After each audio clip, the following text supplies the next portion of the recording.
Goldylocks Productions broadcasts universal cosmic frequencies that unlock, awaken, and expand the consciousness of our worldwide viewers and listeners. Explore secrets of the universe with show host Sherri Sage Zimmerman. Navigate between the worlds of both the physical and the spiritual planes of existence. Hi, everyone. Welcome back to Secrets of the Universe. I am so excited today to bring on a guest in a few minutes who has really opened my eyes, literally, to a really amazing technique.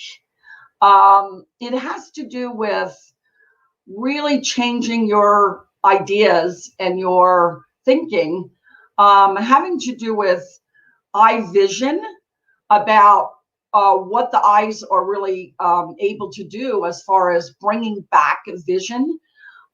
This gentleman that I came across his information a couple weeks ago is just really outstanding in the work that he is doing.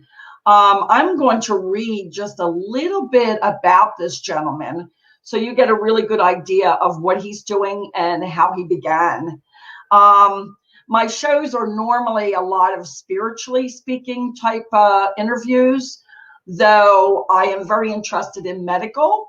I'm interested in the medical field. I'm interested in medical procedures.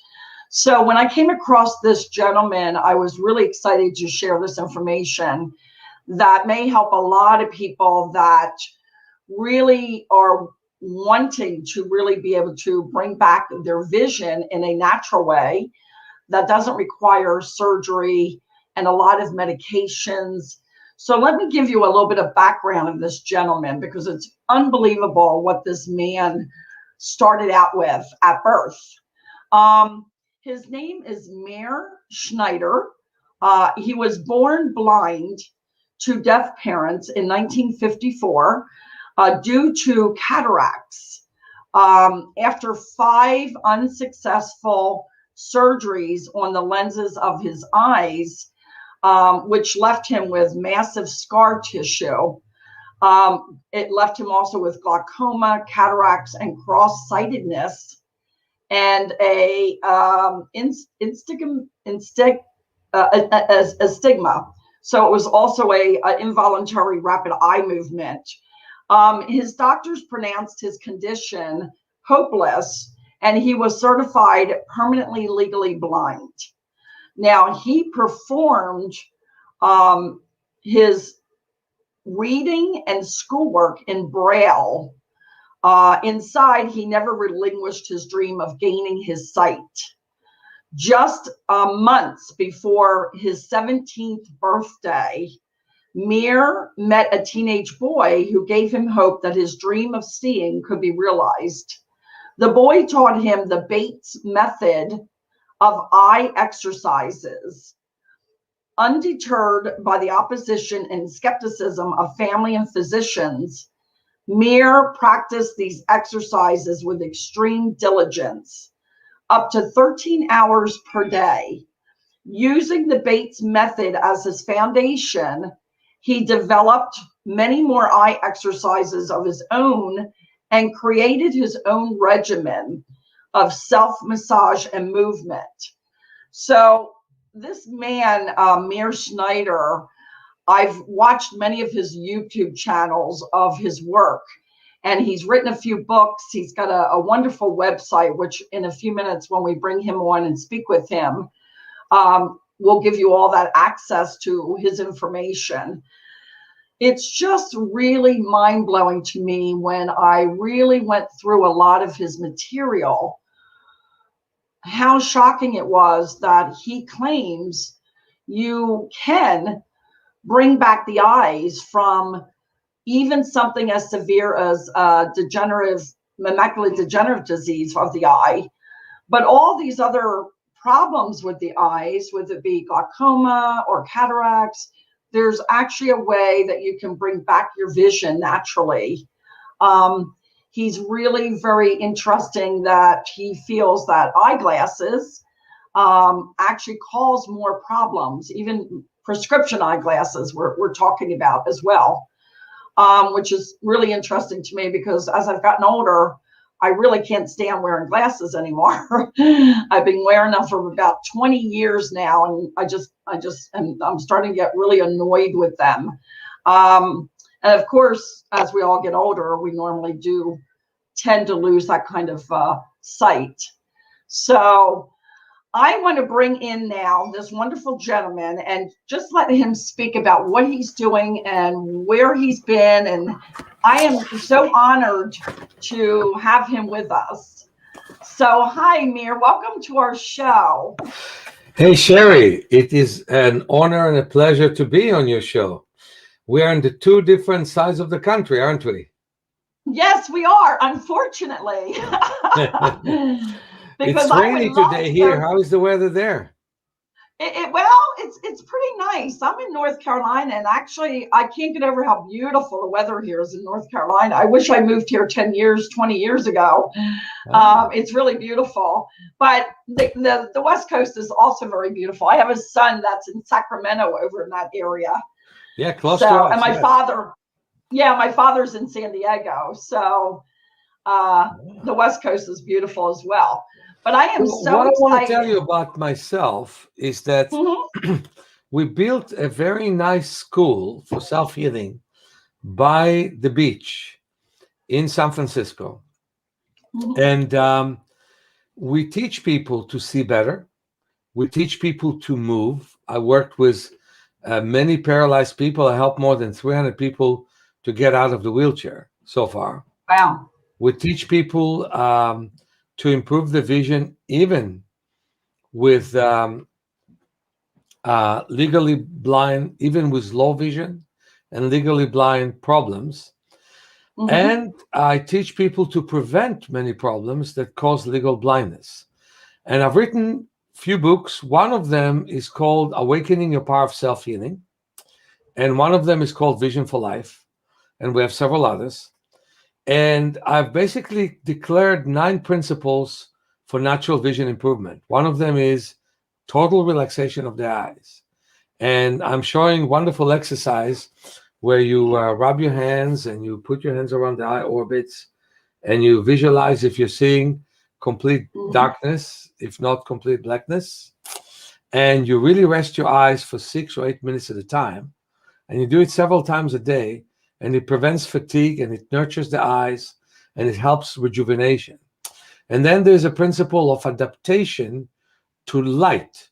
Now, ophthalmology tells us to fear light. But, I think light is as important as breath, basically. And we need to adapt to light instead of run away from light. And one of the ways to adapt to light is an exercise which is called sunning, where we close our eyes and we move our head from side to side, all the way from side to side. So what happens is that the sun, when the pupils face the sun, the pupils constrict. When they move away, there is expansion.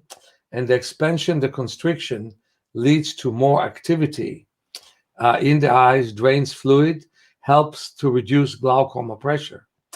So we need to adapt to the sun, and I'm all for a visor, but I'm very much against sunglasses unless you drive west or east when the sun sets or rises and the sun is in your eyes. But if it's not in your eyes, I really want you to adapt to the light indoors and outdoors. And we don't have enough of it in our modern life. And so the eye weakens, the retina weakens, the draining mechanism of the eye decreases. And then on the other end, we want to adapt to the night. So, if you are in Raleigh or other cities in North Carolina, there is no night. If you're in New York, forget night, especially in Manhattan. All the apartments get light that comes from other apartments, and the street is a city that never goes to sleep. But San Francisco has its share of too much light. We don't have light. I mean, and we don't see the stars. And I think we need the night. Otherwise, our periphery is not working. We have central vision, which is with which I'm looking at you. There is then central periphery, where I see the screen and me and you together. Okay. And then there is further periphery. And then there is real extreme periphery, which most people don't experience. And the reason why they don't is because they don't have night vision. Bedouins in the desert have amazing vision, partially because they are forced to do many of their activities in the dark of the night, because in daytime the desert is so hot and they hide from the heat. So, and then the principle of looking at a distance. We're sitting right now, you and I, and we're looking at a screen. That is close vision, and it's not very good for us. And the lens of the eye becomes really, really rigid from looking so much from near. And the muscles of the lens, called the ciliary muscles, contract too much, and it like making the lens like a magnifying glass. And if the muscles would relax and you would look at the distance, you would see the distance really, really well. So the most important thing is to keep looking at the distance and to have the muscles of the eyes really, really relaxed. And the next thing is, otherwise, by the way, that's why we can get the expected cataracts. And these days when kids are looking so much at the screens because they don't go to schools as much, and you think that distant learning has no side effects, it has huge side effects. And I know that one woman in Israel went to an ophthalmologist with her 15-year-old daughter and said, we need glasses for her. And the ophthalmologist asked, how much is she playing? She's playing outdoors. And she said, hardly at all. He said she should go often and play outdoors. So she did. And she came 2 months later, and there was no need for glasses.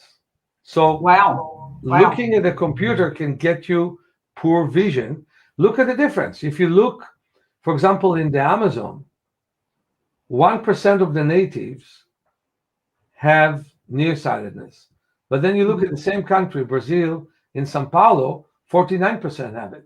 Go to South Korea, where they do a lot of Androids and smartphones and all that. From the age of 3, 94% of them are nearsighted. So, yeah. And look at us. You know, this is another very important thing. The Journal of Ophthalmology, the British Journal of Ophthalmology, in the 60s had one pilot study. And by the way, normally, if you're scientific, you should have a pilot study and then a very big general study. They only had one pilot study of identical twins in different conditions. And they decided that nothing that you do makes your eyes better or worse.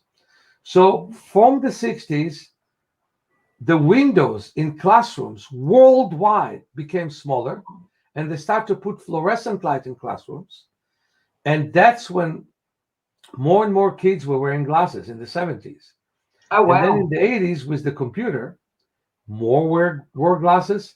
And then in the 90s and right now, more than ever. You know, in our generation, if you had glasses, you were an exception.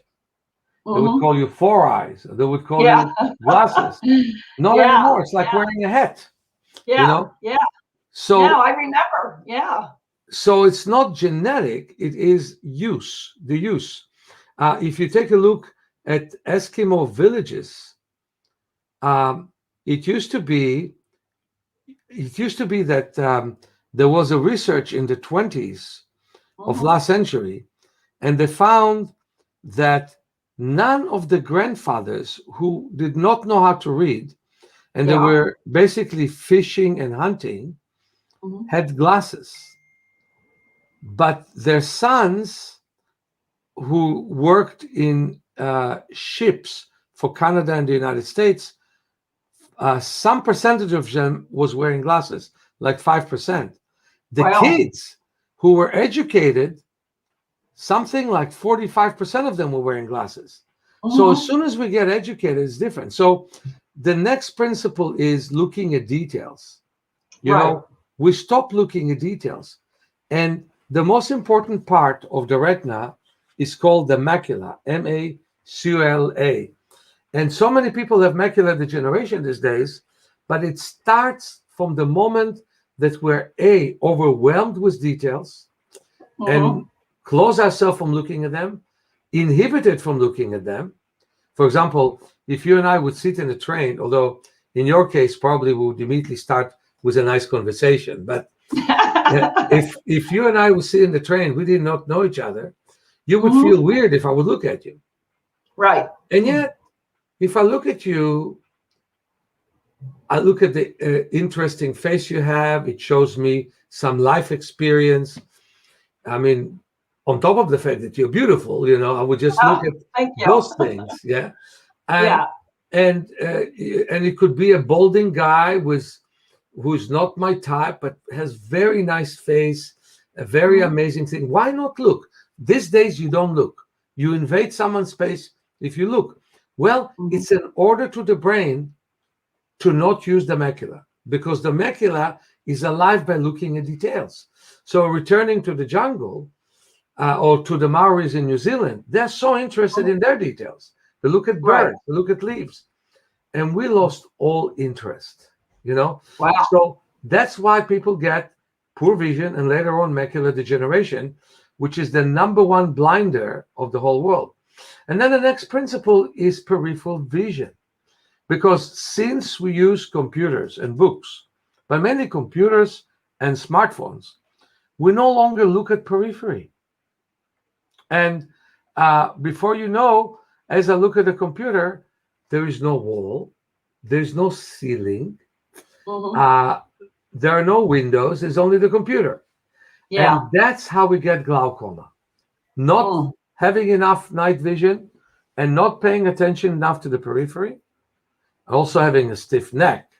That is a big problem. And then another principle is balanced use of the eyes.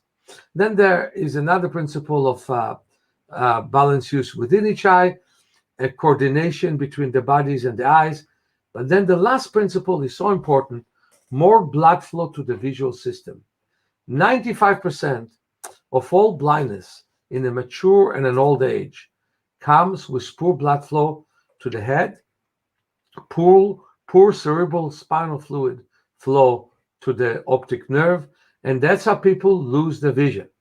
If we find a way to get much more blood flowing to the head by loosening the neck and opening channels to the head, we would basically eliminate 95% of our blinding conditions. Wow, really? Even as we age, even as we get older and older. Well, the question is, what do you do with yourself? If you remain stiff and sedentary and you don't have enough awareness of your body, yes. But if you are mobile and not only physically active, that's important to be physically active, but through kinesthetic awareness. You know, people are aware when they're hungry. People are aware when they have desires, but they're not aware when they don't take a deep enough breath. They're not aware enough when the muscle tightens. So this is a kind of awareness, which is a very important one. Yes. That we don't have. But if you are having it, and we are living in the aspirin and the opioid age, where people don't want to feel, and so they take drugs that will help them not to feel. Opposite. If you have pain, bless it. Now I have pain, I know that I have a headache, so I must loosen up my neck, work on my back. I have backache. Okay, what does it mean? Strengthen my legs, help my arms until there is no reason for the pain. Don't go to practitioners that numb the pain And after that, when you didn't do anything to get rid of the reason for the pain, surgically remove the symptom, but don't really take care of the original issue. Where we have 600 muscles, most of us use only 50 out of them with great stress. Yeah. I mean, you're talking about getting to the root problem, which makes a lot of sense, because obviously if they remove one part of the symptom, it will most likely develop into another symptom, I would imagine. I have so many questions for you. It's amazing when I found your work. And a part of me was also angry because I saw one of your videos that was so good. It was really about you speaking about literally our world in the medical field, which I've been in the medical field for 20 plus years as a CNA. But it saddened me and angered me when I heard you speaking about how, obviously our medical field is made up mostly about trying to help people. And yet there's another whole side to it where we are actually not helping people. When we can do something, what you're sharing, these exercises that actually are extremely important for most of our lifetime, if we want to be able to see, it just gets me very frustrated. Like when I saw some of your videos about how eyeglasses are actually causes more problems, how surgery, laser surgery or surgeries of the eyes, actually do more damage.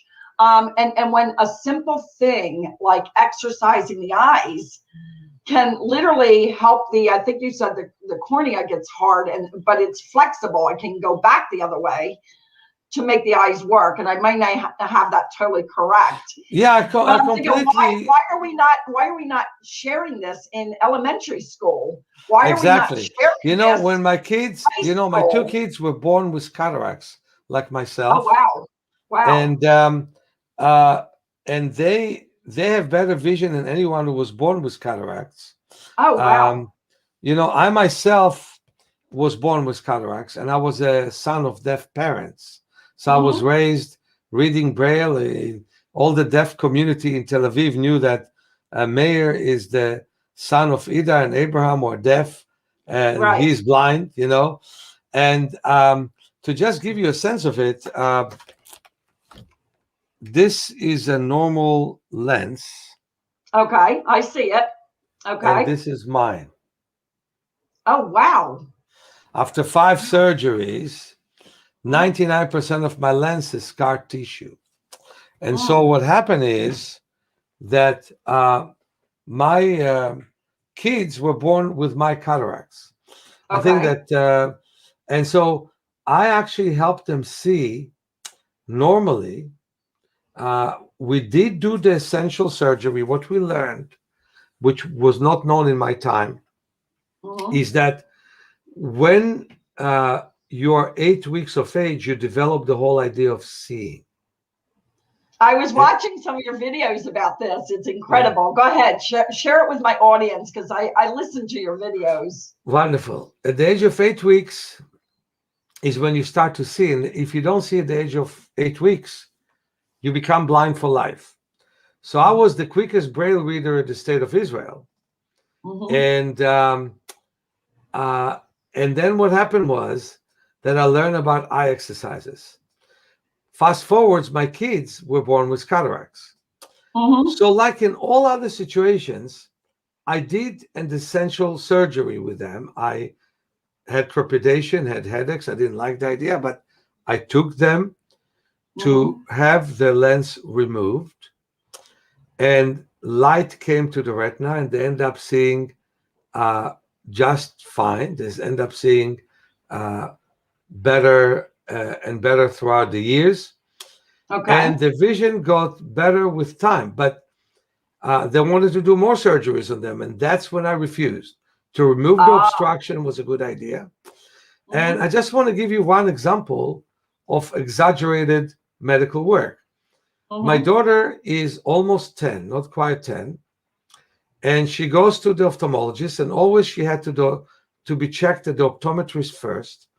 And she liked one optometrist very much, and she always saw well with him.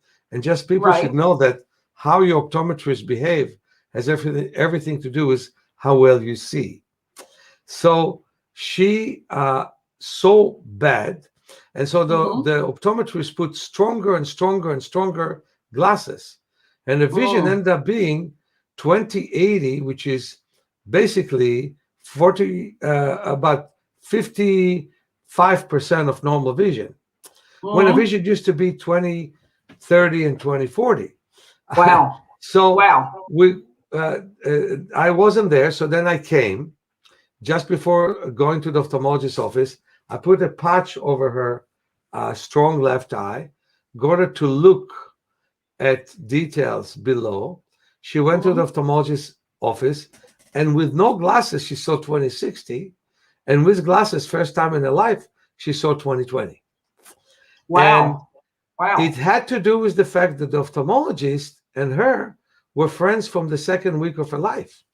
So that happens, that the medical profession works with symptoms, but the connection between a physician and a person makes a huge difference in terms of their ability to heal. And also the fact that people get prescribed endless procedures makes a huge difference.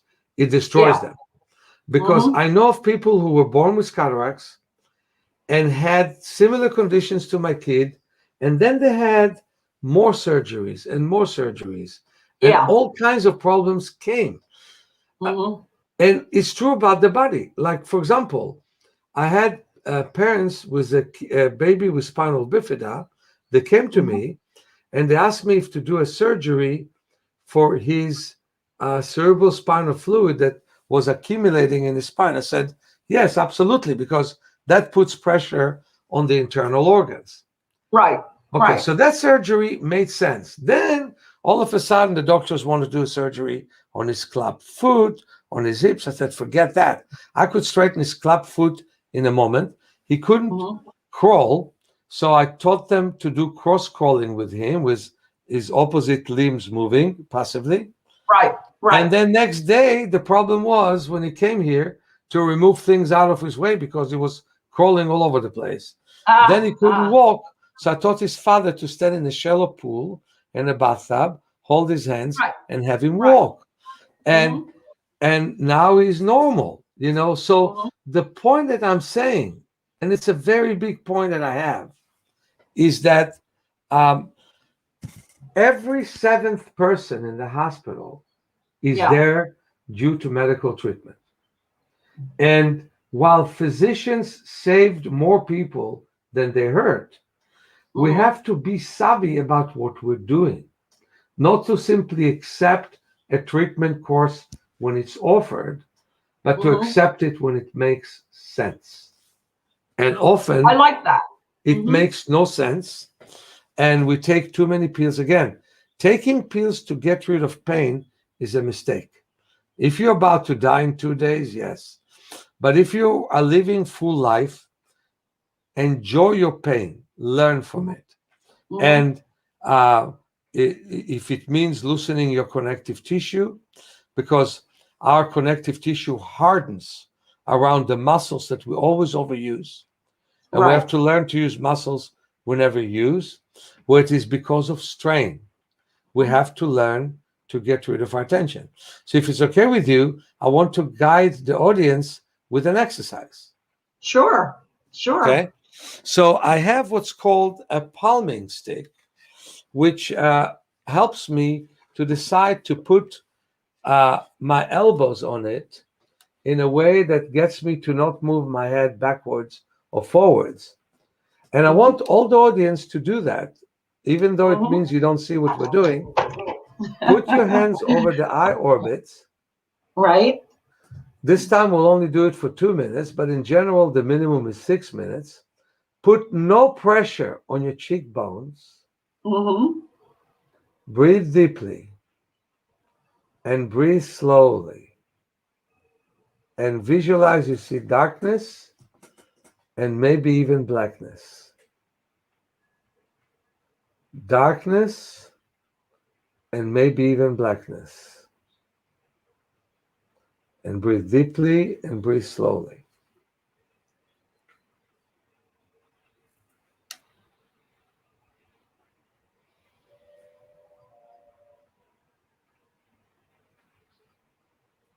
And when you breathe, count 6 when you inhale and 9 when you exhale. And we can sit down and in a comfortable chair, put a couple of pillows under our elbows and breathe. And just doing it in the middle of the day when so many things need to be done, but you sit for 6 minutes and you rest from all that needs to be done and you relax, is life changer. And now you can slowly take your hands off. But that's amazing. short. That's amazing.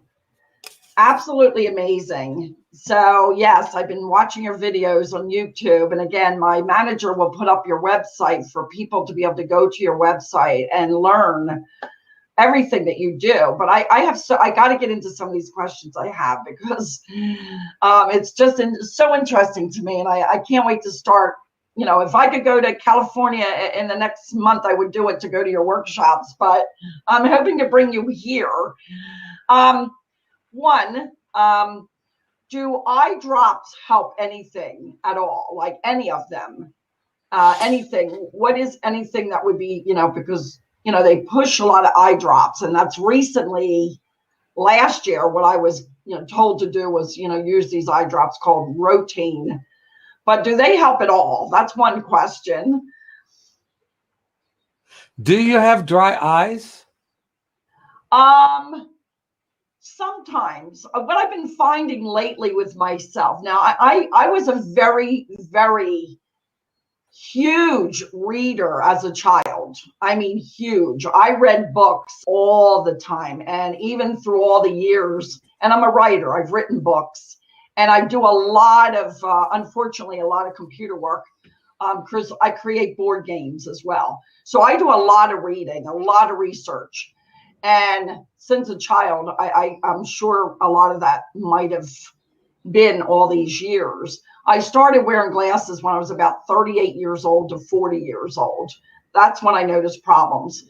But the last few years is where I've been becoming really annoyed with wearing glasses at all, which is really cool that I run into you. I'm like, oh my God, this is exactly what I need right now. Because I am concerned about future, the next 20, 30 years. I don't want to lose my vision. And I still do some CNA work. So I'm actually working right now with my 96-year-old client. She's an amazing woman. And of course, her and I share all kinds. She was a nurse. So we share all kinds of information. Back in her day, she's 96, so we're going way back, and we share information. And she's got a macular degenerative disease of her eyes, and she gets the needles in her eyes. And I of course, I started talking about you, and I told her, there's just some really great exercises that you can do that might be able to help. She said she's got very good peripheral vision. My problem is I know that I am more, I'm both, I can't see without glasses reading small print or driving. So I have both, near and farsighted. I just always felt that the body can heal itself. Even Absolutely. as a child. I think in your case, you want to work on expanding your periphery. Okay. And a good way of doing it is, first of all, you can cover one eye and you can wave your hand all around without looking at your hand. And you can cover the other eye and do the same thing. And then one of the things that you can do is when you do that, Meir, you don't follow it with the other eye, right? No. You just look straight. Okay. You just look straight. Another thing that you can do is you can take a small piece of paper and put it between your eyes. If I had I a room, saw one of your videos of that. Yes, yeah, show the audience. if I had a room to maneuver here, I would get my masking tape. So I'll get it in a second. Okay. Okay, here it is. Yeah, so I got my masking tape, Okay. and so what I'm doing now is I am taking some tape, Mm-hmm. and I put my masking tape on the paper and Okay. between my eyes. Now what Okay. I did, I successfully blocked my front vision, Okay. and I'm able to mobilize my peripheral vision, Okay. basically. So what I did is I was able to rest my eyes from looking at the screen, okay? Okay. And instead of just paying attention to what's in front of me, I now paid attention by blocking what's in front of me to my What's on- side. Okay. And then I can Mhm. combine things. I can wave my hand to the side and look at the screen and be aware, because you see, I'm looking at you, I'm looking Okay. at me, but I'm not looking at the side. I At the just rest. sense the side. And Right. we used to walk in the jungle. We used to walk in places where if we would not sense the side, the jungle would have basically killed us one way or another. An animal would have Mhm. killed us, Right. would fall into a hole, who knows. But these Mhm. days, there's so many accidents because people don't pay attention to their periphery. Mm-hmm. You don't have to be drunk to not pay attention, because even in the DMV, they tell you, look left, look right, Yeah. Yes. but they don't tell you, pay attention to the side, So Right. paying Right. attention to the side is so important. Yes. Okay. So I'm going to ask Tiffany to put up your website on the screen because I haven't seen it yet. So I'll have her get that put up. But so I guess basically then I know on your website, because I've been to it since I found you. I it's like I'm obsessed with your stuff. And there's a shop on there, so you've got all kinds of tools and really interesting aids on there that I can't wait to figure out how to use them all after I buy them all. But I guess I want to talk a little bit more about.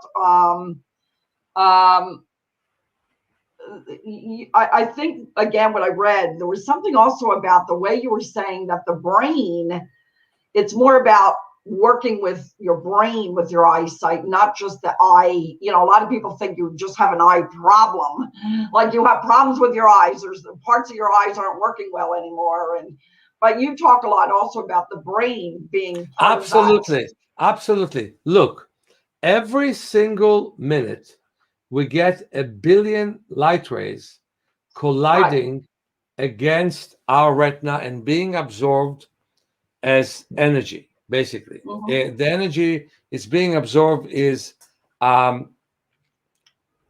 it's K plus or potassium.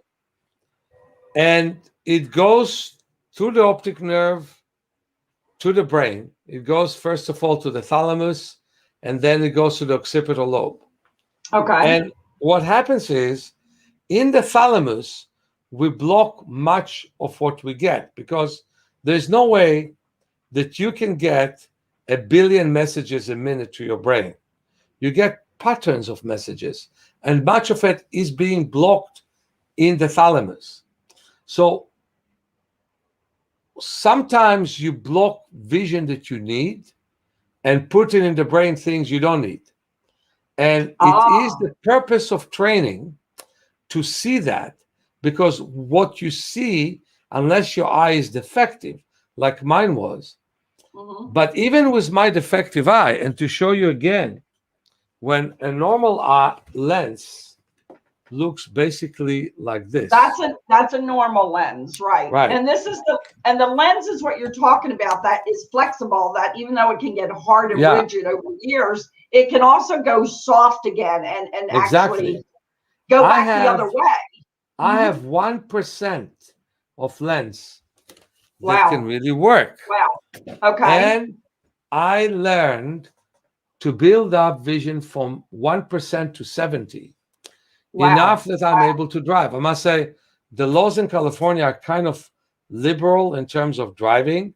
Okay. And the reason is the old people association that demand a little bit less correction to be able to drive. But I'm able to drive.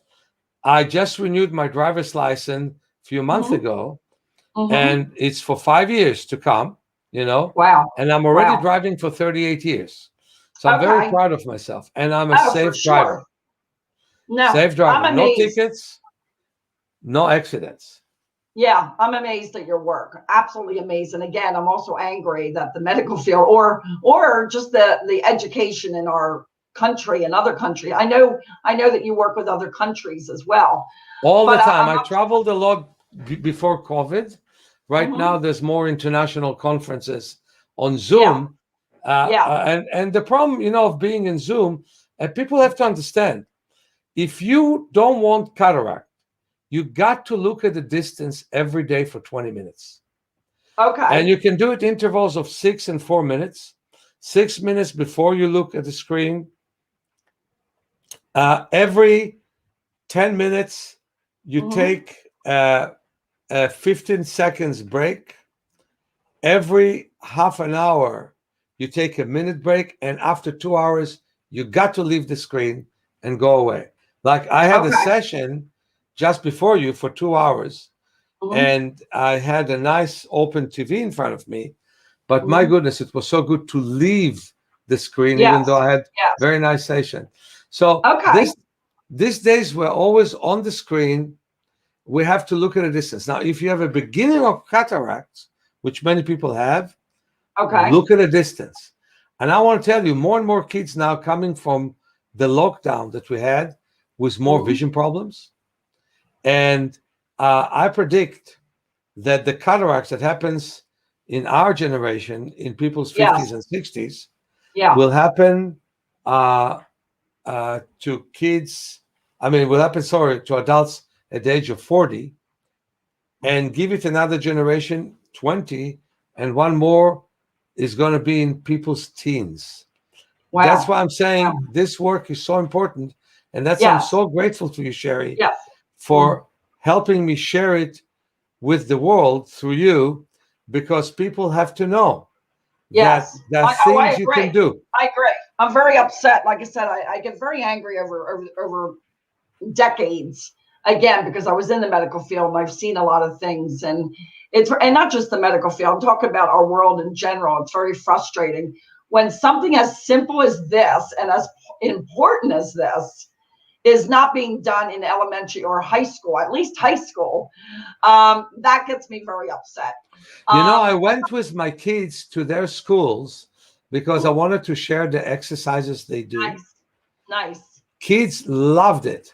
And years later, I met them saying, "Oh, I'm still doing palming, and it's wonderful."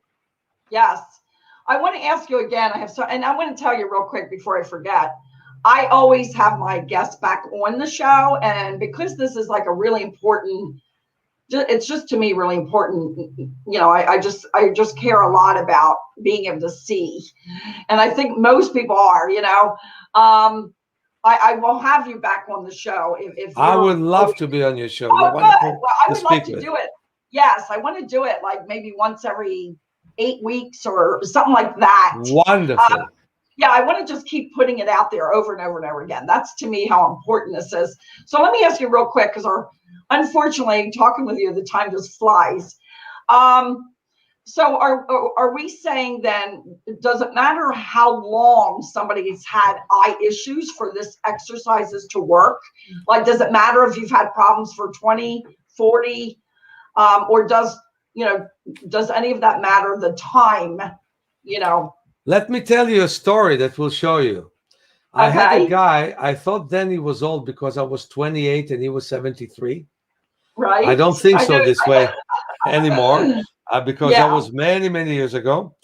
And Hmm. he had macular degeneration and Okay. he lost so much vision that his vision was 5% of normal vision, 2400, uncorrectable with glasses. Okay. He had laser surgery, which I was so much against because they destroyed some of the macula to stop some Mm. of the bleeding. These days they do injections like the 96-year-old you're working with, but Yes. more Yeah. massage and blood to her head would help her to prevent the need for them. Anyway, in his case, he saw everything 8 times and he saw very poorly. So we've done a lot of exercises. One of them was to loosen up his chest and his middle back. And we've done a wonderful exercise where we would lie down and move one hand beyond the other one. And Right. that really helped him straighten his back. But then I asked him, what have you done all your life, all your adult life? He says, as a pharmacist, I used Mhm. to read a prescription Right. and I used to read medicine bottles. I Okay. told him, look 2 hours a day at the distance. 2 hours. This is Okay. a beautiful city. San Francisco is beautiful. And do it. Now, you've done many other exercises, like Hmm. sunning, where you close your eyes and you move your head all the way from side to side facing the sun. Right. He took a palming stick with him in the train on the way to me and sat down and Hmm. palmed. So he Hmm. did all that. Right. And then his vision within 2.5 months was 2100 without glasses, which is already 50%. But with Okay. glasses, he was seeing 2025, which Wow. means Wow. 95% of 2020. So that Wow. was the best case ahead of macular degeneration. But if you Wow. ask at any age, the oldest one I had was 101. Oh my And gosh. his vision have dramatically improved after our session. It was in Israel. Yeah. I still have a picture of me and him. Wow. I was in That's my 50s. amazing. That's Yeah. amazing. Well, I'm always encouraging my clients, and she's my just amazing woman. I mean, just I can't get over her will. Her will is just amazing. So we talk about all these kind of different things, and when I shared your information, she was like really listening, but she kept feeling like she kept saying, I think maybe that's maybe more for somebody that hasn't had the issues she's had all these years. Oh, yeah. It's I, very good for our issue. I just today worked with somebody with macular degeneration and her vision got better. mhm. Wow. And Yeah. like I said, I know she's gotten the shots in her eye. Real quick, we actually do have somebody. I'm not sure if Tiffany can. There was somebody that wanted to ask a question here. Tiffany, there's one that says, "Can I ask a personal question from Radiantly Beautiful 24/7?" It looks like. I don't know if you can find out what that question is that person wants to ask, and we can go ahead and ask Meir while he's on. Meanwhile, Meir, I don't think we got to the question of eye drops. Does any of that really work for the eyes? And you're saying if you have dry eyes, I obviously. don't like the eye drops to dry eye at all. Okay. I think that What it about eye prevents the drops eyes in from. general? What helps is actually, believe it or not, loosening up the middle back. Loosening up the middle back. Yeah, because Okay. the neck sits on the middle back, and if the middle back is tight, Uh-huh. not enough blood gets to the head. I normally Okay. sit in a dark room. I first of all palm, as I was saying, Mm-hmm. for about 10, 15 Okay. minutes, and then I move my whole body in rotating motion. And I mobilize my chest and middle back, and then I move my eyes in rotating motion and blink, and then the tears come at ease. So, with Okay. exception of people who never produce any tears, in fact, making the eyes wet is a good idea. Now, in terms of drops against glaucoma, they cause cataracts to a great extent.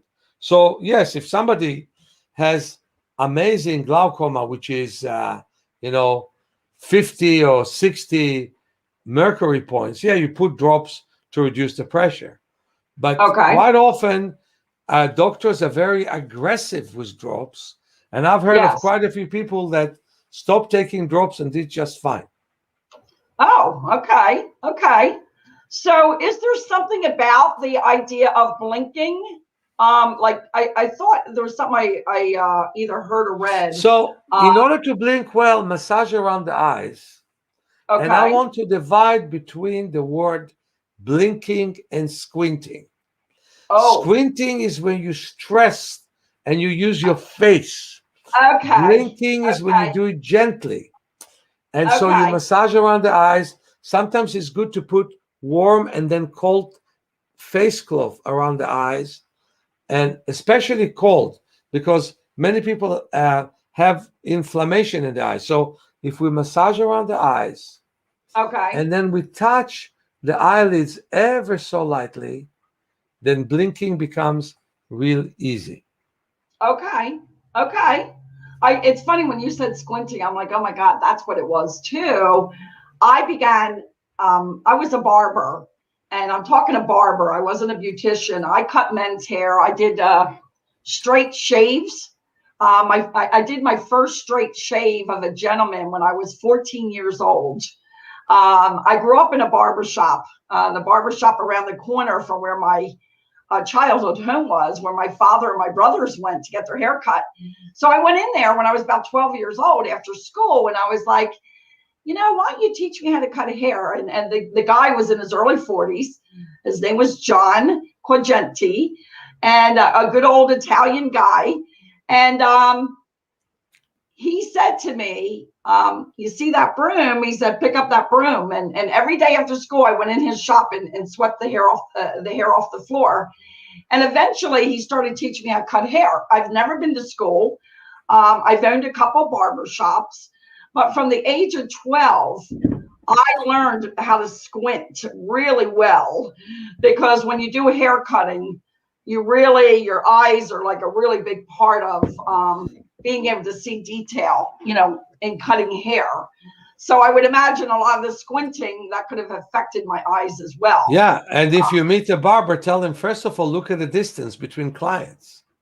Oh, okay. Rest your eyes at the distance. Take a deep breath. Palm and rest your eyes. Then doing hair is going to be easier.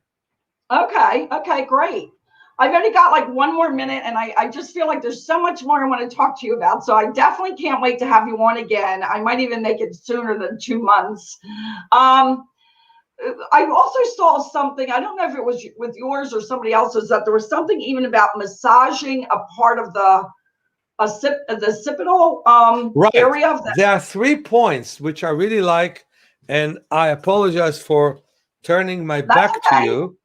Yeah. But there is 2 holes here, the styloforamen, and one big hole here, which is the foramen magnum, that if we massage the 2 holes here and the hole here, we actually can get to the place where we get more supply of blood and cerebral spinal fluid into our brain and into our optic nerve. And that can make a huge difference in terms of our well-being and can prevent us from being ill. My job, with my book, Movement for Awakening Your Power of Self-Healing, that book, the purpose of that book is, and it has 600 exercises, 400 illustrations. It has one purpose, and that is to bring more life and vitality to your body, so we don't talk about symptoms, we don't have them. Yes. I love that. I want to thank you. And before we go, I want to say that again. Meir Schneider, if you go to his website, he's got everything there. His books, he's got DVDs, he's got audio, everything that you would need to start really working this journey of getting back to healing our own selves. I've always been a big believer in this. There's the website on the screen here. I've always just been very much into more natural healing, and I believe that there are other ways of balancing out different parts of the body that are out of alignment. So his book is called also Vision. You have a book called Vision for life. Health. Vision for life. A Vision for Life. Vision for Life. And then the Awakening to the Power of Healing. Yeah, right? Awakening Your Power of Self-Healing. Yes, and those are real good books. And I just want to say that on the 14th and the 15th of May, which I hope the world opens up then, I will have a workshop in Oregon, in Jacksonville, Oregon, with beautiful mountains that people can come and work with me there. So if there's one of you who wants to fly there, it's a good time to start. Oh, I would love to come to that. And I know you're having another one in June. But right, on 8 days on natural vision improvement. Yeah.